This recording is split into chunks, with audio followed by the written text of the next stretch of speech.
উদ্দীপক আছে। তাহলে একই হার মুনাফা ১,০০০ টাকা ৬ বছরে মুনাফা আসলে দ্বিগুণ হয় এবং n বছরে মুনাফা আসলে ৩ গুণ হয়। তাহলে মুনাফার হার নির্ণয় করতে বলছে।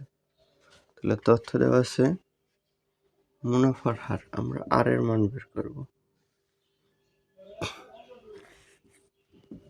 I/Pn।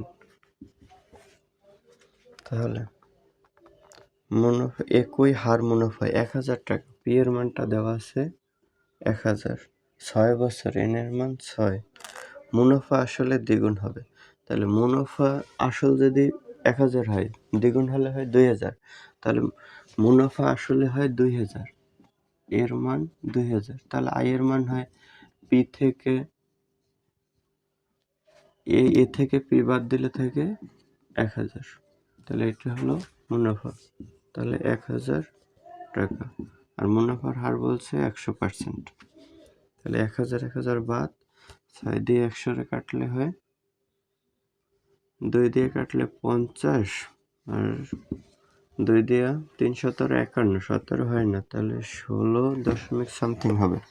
এটা অ্যান্সারে আছে কত? ১৬.২টা আছে। তাহলে আর একটু করা লাগবে।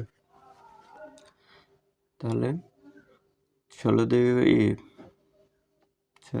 জায়গায় তো ৩, ৩ ষোলং ৪৮ থাকে ২০, ৩ ছয় ১৮ থাকে ২, ৩ ছয় ১৮ এরকম ৬ যাবে, তাহলে ২৭ পার্সেন্টেজ ১৬.৬৭% আছে খ নম্বরে।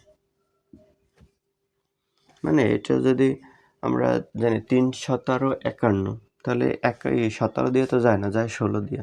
এখন দেখলাম যে ১৬ যুক্ত যদি একটা থাকতো তাহলে ওইটাই অ্যান্সার হতো।